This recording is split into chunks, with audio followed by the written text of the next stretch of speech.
Good morning and welcome to Smell the Coffee on this beautiful Thursday morning. I am Diana Master, here to bring you the latest in entertainment, bizarre and odd news.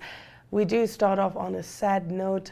The whole world is mourning the death of the music legend, the iconic Dolly Parton, who passed away at age 80 after a short battle with cancer. Now, Dolly's legacy spanned multiple decades, and obviously she has left quite the impact and quite the legacy. A lot of people have been obviously sending in their tributes.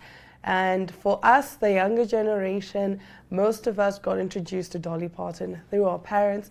But if you go on social media, a lot of people are saying they were introduced to Dolly Parton through Hannah Montana because she is Miley Cyrus's godmother. So she did have a few cameo roles on Hannah Montana, the series. Nevertheless, we will be getting into some bizarre news, some odd news, and we do have the fun pronunciation challenge later on. But for now, we are going to be talking about the CST Expo, that is the Creative Sport and Tourism Expo, which is taking place from the 2nd to the 4th of September at the Hage Geingob Stadium. Now, it does promise to be an amazing event. So much happening, so much to see, so much to do at the CST Expo. If you need more information, take a look at this quick ad.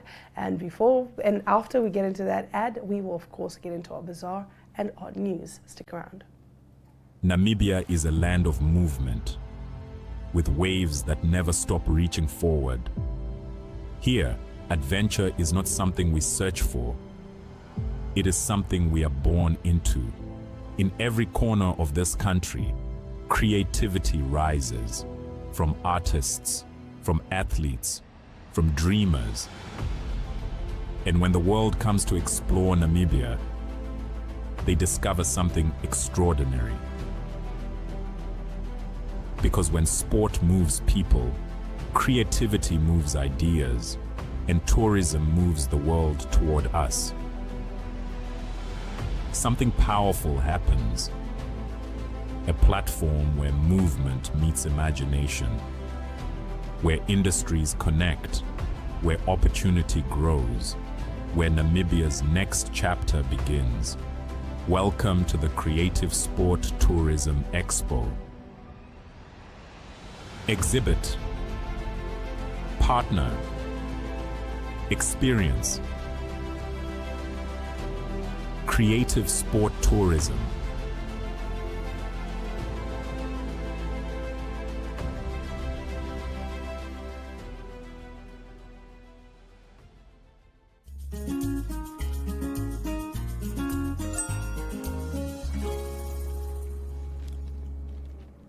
Now, starting off our top stories, we of course bring you bizarre news and some WTF news. Outrage as China programmer's toilet death ruled non-work related for being not at desk. Public anger has surged on social media after authorities declined to classify the death of a programmer in his company's toilet as work-related. According to Jiupao News, Xing Shi, a 39-year-old programmer from Shenzhen and father of two, died in his company's toilet in April. After clocking in that morning, Xing went directly to a second-floor toilet instead of his 11th floor desk and never returned. He was later discovered collapsed in the toilet and was pronounced dead after resuscitation attempts failed. The cause of death has not been disclosed.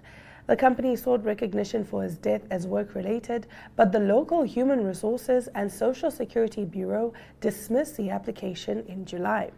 The Bureau stated that Xing was neither at his workstation nor working when he was discovered. They reasoned that because he had gone straight to the toilet after checking in without turning on his computer or starting work, he had, quote-unquote, not yet reported for duty. In response, Xing's wife has reportedly requested an administrative review of the decision. She emphasized that Xing consistently worked past 9 p.m. during his 4 years with the company and had once stayed until nearly 2 a.m. Long hours and unpaid overtime remain prevalent in some Chinese internet companies, where demanding workloads have raised concerns about employees' mental and physical health. Now, under Chinese law, families of employees whose deaths are recognized as work-related may receive funeral and dependent benefits in addition to a one-time compensation payment. This year's lump sum benefit is about 1.1 million yuan, which is 165,000 US dollars. However, while Xing's employer has compensated his family, the amount remains undisclosed. Shang Jian, a lawyer at Beijing Zhuhao law firm, noted that using the toilet is a necessary and reasonable physiological need closely associated with work, and that workplace restrooms should be considered an extension of the working environment. He added that Xing's heavy workload could strengthen the family's case, though formal recognition may require further legal action. Similar claims have succeeded in the past. In 2024, a Guangdong court ruled that a chef who died in a workplace toilet was a case of work-related death. The latest incident has sparked widespread outrage on mainland social media platforms. This Human Resources and Social Security Bureau has no compassion and is failing to protect workers' rights, one user remarked. Another observer urged office workers to avoid overwork and maintain physical activity. Life comes first. Such cases are not uncommon in China. Last November, a 32-year-old programmer died after enduring years of intense workloads.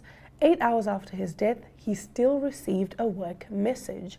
In 2023, a man in his 30s from eastern China succumbed to organ failure after working 104 consecutive days with only 1 day off. Moral of the story: your workplace doesn't care about you. HR is there to protect the company, not to protect you. That is the moral of the story. And like the one person commented and said, life comes first. It's true, because if you die today, by tomorrow, not even by tomorrow, by that afternoon, your company has already started putting out interview and applications have already been open for your position. So take the time now to live your life and enjoy life with your family, because if you die, your company will replace you like that. They don't care about you the way that your family cares about you. But do let us know, what do you think about this story? Is this bizarre? Is this unfair? Or do you think that the Human Rights and the Social Security Bureau are well within their rights? Because I think it's ridiculous. The fact that this man clocked in and he went to the bathroom and he died while in the work building after clocking in, surely that should count as a work-related death. Nevertheless, getting into our next story in some more bizarre news, there is a story of a surrogate who basically refused to abort her baby. So basically, surrogate mother faces a $100,000 lawsuit from biological parents for refusing to abort baby. A California couple is suing their surrogate mother for refusing to abort the child she was carrying for them, alleging that she violated her contract by not killing the baby prior to his birth. Now, Sheen Gilkar and Omar Ahmed have filed a suit against Makina West, seeking more than $100,000 in damages, alleging she breached their surrogacy agreement, which included a clause allowing them to request abortion of the baby if it were found to have fetal abnormalities. West, a cardiac nurse from Alaska, gave birth on August 12 in Dallas to a baby boy diagnosed prenatally with hypoplastic left heart syndrome, a serious but treatable heart condition. West called the child Gabriel. Gilkar and Ahmed called him Rumi. West had fled to Texas seeking the state's protection for the baby after his birth. In an August 20 op-ed in the New York Post, she said she was allowed only about 60 seconds with the newborn before the contracting couple took physical custody. She is currently barred from contact with the child under existing orders. Now, a hearing on parentage and related issues is scheduled for August 25th in the Dallas County. West, a single mother, refused the request for an abortion following the diagnosis of the condition in April. The couple subsequently stopped paying for pregnancy-related expenses. According to the pro-life group Live Action, West was willing to give birth in California, where the contracting couple reside, if they would commit to treating the baby's heart condition, though they reportedly refused. West said she chose Dallas Children's Hospital in Texas due to its 100% success rate for the procedure the newborn needed.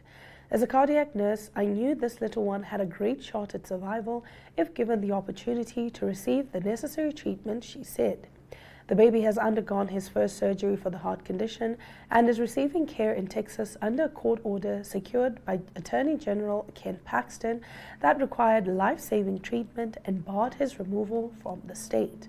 Now, Lee, Badna, Gilka, and Ahmed's attorney said in a recent statement to TMZ that the couple is devastated that the baby's birth and health issues have allegedly been transformed into political theater by West and Paxton. In her op-ed, meanwhile, West denied claims that her actions were political theater, writing, "No woman should be forced to kill the baby inside her.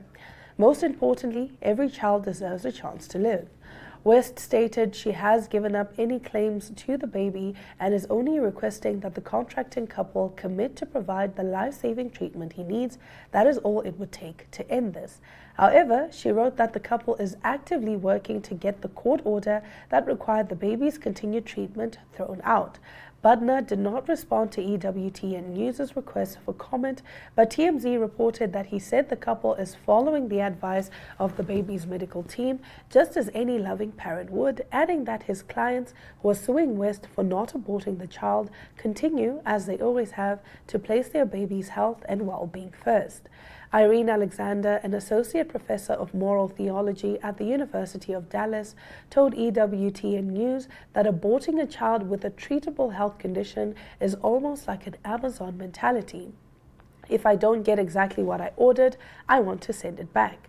Now, Alexander described the practice of surrogacy, which the Catholic Church teaches is gravely immoral, as a dissociation of all the aspects of human sexuality, which are love, parenthood, and the good of the child, are all spliced into parts that lead the children to suffer because those things are inseparably connected.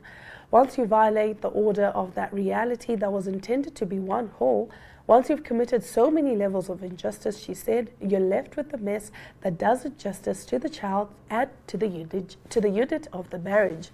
Now, Christina Bennett, a news correspondent for Live Action, told EWTN News nightly reporter Eric Rosales on August 20, surrogacy exploits both mother and child. Women are not just wombs to be rented, and children are not just property to be sold with contracts to be signed. Women deserve human dignity, children deserve human dignity, and surrogacy violates that, and it should be banned across the entire nation, as other countries have done. Now, the dispute is a textbook example of what is wrong with surrogacy. Zalot continued. So basically, Colombia lawmakers proposed a bill outlawing surrogacy this week, while the practice is illegal in dozens of other countries around the world.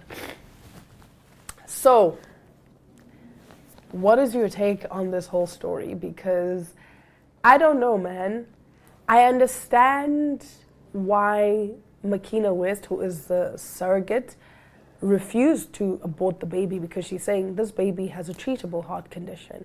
I understand why the parents wanted to abort, because it's like the issue of a child born with Down syndrome. They do these tests while you're pregnant to determine whether or not your child will have any difficulties when they're born. And they'll tell you, okay, we found an extra chromosome and you have the choice to abort. And a lot of people were saying, oh, but it's wrong to abort a child with special needs. And a lot of people were arguing, saying that they don't have what it takes to take care of a child with special needs, so it's best that they abort. So in this case, it's a very difficult situation because the parents didn't want the baby and now all of a sudden they want it, but then it's really a difficult situation. Nevertheless, getting into some more difficult situations, we had Courage the comedian come onto the show, and of course we did speak to him about his career, and we also got to do a pronunciation challenge. Here's how everything went down.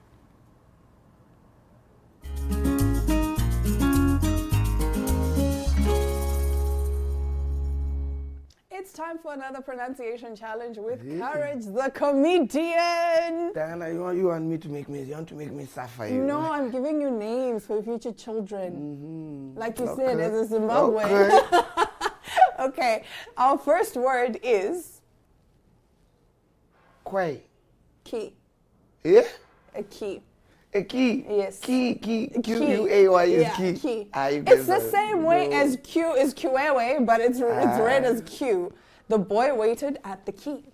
Mm-hmm. Key. Okay. Yes. But wouldn't it be a fancy name? Yeah. Key. No, not It that would one. be. It would be. Okay, anyway. Our next word They will is... bully my child. Mnemonic. There we go. You see? Yeah. You see? So I told you I mnemonic... come from a medical family. I know. Those things No, are- you know your English. Mnemonic is a simple memory tool such as an acronym, rhyme, or phrase used to help people remember facts, lists, or complex information. Used in a sentence, it would be, I use that rhyme as a mnemonic. There we go. I see. Mnemonic. Mnemonic. Yeah. These silent letters, these ones. They're so unnecessary. They are wasting my pen. They Okay. Our next word is Lieutenant. lieutenant if you are using the American English, but in British English it's lieutenant. I don't know where the F comes from, but it's lieutenant. A military officer, a police or fire leader or chief assistant. He was promoted to the rank of lieutenant, but lieutenant is also perfectly Correct. acceptable. Yes. Our next word is Yeah. Sanadosh. Joss. Synecdoche. Hey. I was not ready. Synecdoche is a figure of speech where a part of something represents the whole or the whole represents a part.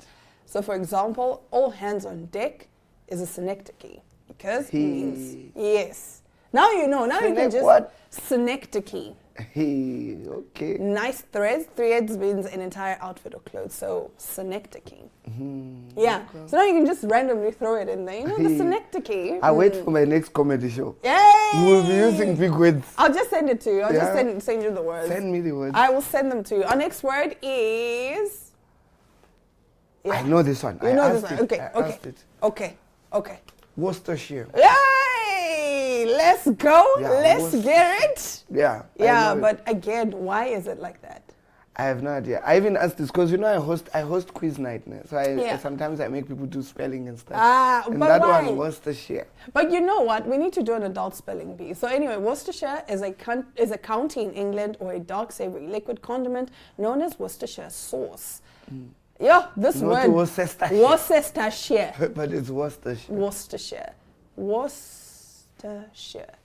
I don't know why English is like this.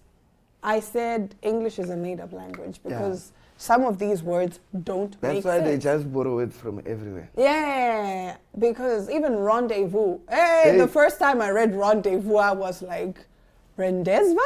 Yeah, it's always like that. Rendezvous. I don't understand. What's it? Laissez-faire? One of those ways of ruling. Yeah, so you have like the democratic dictatorship and all of laissez-faire. those. I was like, Laissez-faire. why? Now, what kind of ruling is that one? Why? Why are you asking me on my life?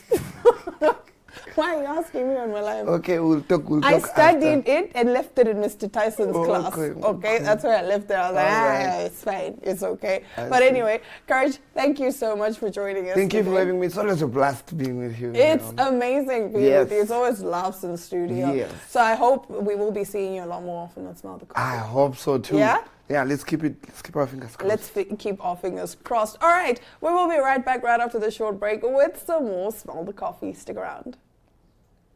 Yay.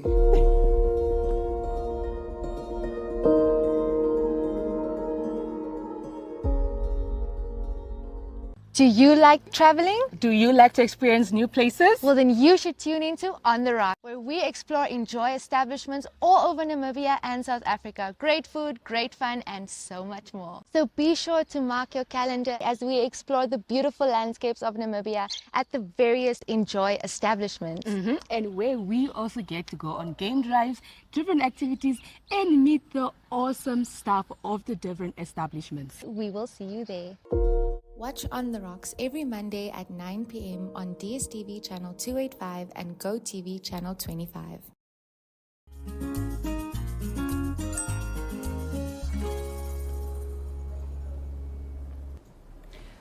So, for this week's Smell the Coffee Personality of the Week, we are joined by the one, the only, Courage the Comedian. How are you doing? I'm good. How are you doing? I'm Diana? doing fantastic. Thank you for joining me Thank today. you so much for having me. Okay, so you're the very first guest on our Personality of the Week segment. How does it feel? No, I feel special now. You feel special? Yeah, they must Yeah. talk to me nice. You're very, very special.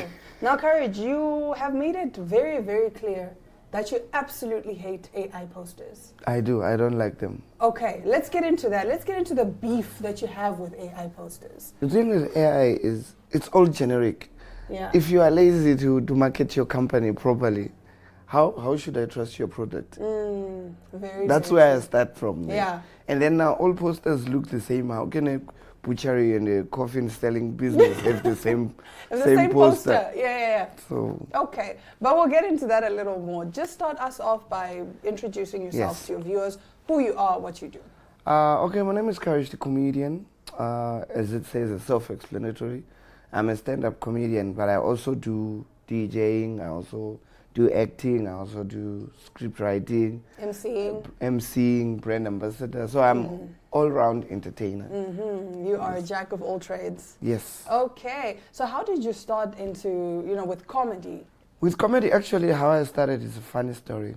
Like, with UNAM together, we did the same Yes, degree. yes. So in my drama class, it was voice and speech, actually, with Tanya. And I used to bunk that class. Then, funny enough, the one day that I decided, let me attend class, there was a workshop on performing arts. Okay. And they had invited Slick to come give a workshop on stand-up comedy as a form of like performing arts. Yeah. So while we were there, we did a class exercise, and then people nominated me like to do like a mock comedy show. That's how I started. Then we did a mock comedy show. Then Slick calls me outside afterwards and he's like, don't you want to try this professionally?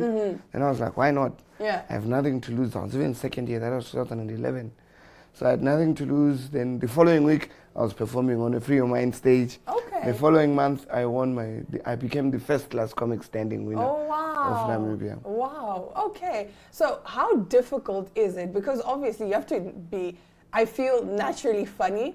But obviously it's not like you just go up on stage and you say, hey, why did the chicken Yeah, cross no, the you need road? to have prep. You need to prep Yeah. actually, because with stand-up, like you need to know what you're talking about. You don't just go there and talk, because there's a fine line between being funny and insulting. Yeah. So you need to prep and like know what topics you're going to talk about. Of course, there is like the spur of the moment things, like when you do crowd interaction and stuff.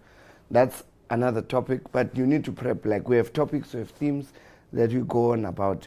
So we do research. Like you need to be a little smart. You do need to be a little Because smart. being like stage funny Yeah. is different than being funny with your friends. Yeah.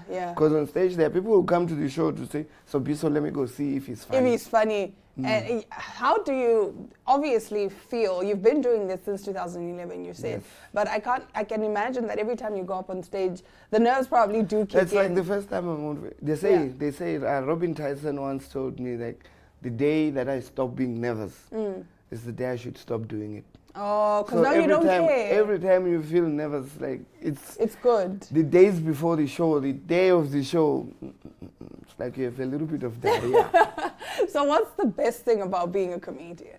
The best thing about being a comedian is seeing people laugh. Okay. There's nothing more therapeutic than seeing someone thoroughly enjoy what Yeah. you're doing, and Yeah. then they forget about their problems. Yeah. Like I told you, my parents are doctors, so they wanted me to do medicine, so I became a comedian because laughter is the best medicine.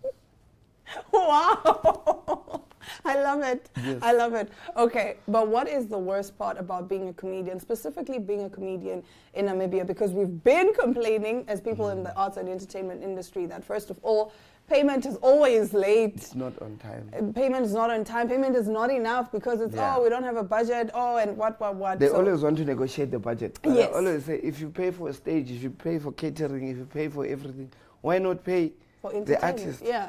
Why not pay on time also? Why must the artist always have to be the one negotiated with? Which is something that's a story for another day It's also. a story for another because day. of rent. And the other thing that's like a downside of being a comedian, they forget that I'm human. Now every time they say you cannot have a stressful day, you Nuh-uh. cannot be stressed, cannot be moody, you must just be You must ready just be to tell funny. me. And people who walk up to you randomly in the street, tell me a joke. What is that? I don't go to a doctor randomly in the street and I'm like, diagnose me now. Yeah. So, Okay. hey, that's one thing. That's my biggest pet peeve. Yeah. Tell me a joke in public. Don't ask me to tell you Okay, tell me a joke. I was going to say interview me, but you already asked. I am exactly. I'm already interviewing you. Okay, so what advice would you give to people that want to take this up professionally? Because I think we've been told too many times that a career in entertainment is not necessarily feasible, especially like I'm saying here in Namibia, where the industry is so small. People seem to take advantage of artists and entertainers. Yeah, you need to be prepared to be broke for a long time because being an artist, being a comedian, it requires dedication. Like I told you, I've been doing it for 16 years now, and it's not easy. They are gonna negotiate. They are gonna just tell you, oh no, let's just give you a 300. They are gonna negotiate with you, but if you really want to do it, the sky is the limit. Like this year, comedy is on the rise. People are starting to warm up to comedy. Corporates are starting to pull through. So it needs dedication. It needs commitment. It needs hard work. Yeah. Because it's not only talent. And forget that what your friends say when they say they will support your show. Most of them will not come. They'll just tell you, I'm there. And they're not there. Yeah. Okay, so you did say that you're a brand ambassador. Can you disclose what brands? No, not yet. It's coming. It's coming but soon? Yeah, Okay, there's one that. okay. But the previous brands that I've worked with Real Good Chicken, I've worked with Tafel, I've worked with Vigo, just to name a few. Just to name a few. Yes. Okay, Courage, thank you so much for joining us Thank today. you so much for having me. And for being our very first Smell the Coffee Personality of the Week. Number one. Number I'm always one. breaking. My parents are proud. They're very proud. Okay, on that note, viewers, we have come to the end of today's episode of Smell the Coffee. Thank you so much for joining me and the wonderful guest, Courage, the comedian, my favorite comedian. Oh, hey, stop it. I like it. All right, and we will catch you again next time on Smell the Coffee. Until then, ciao.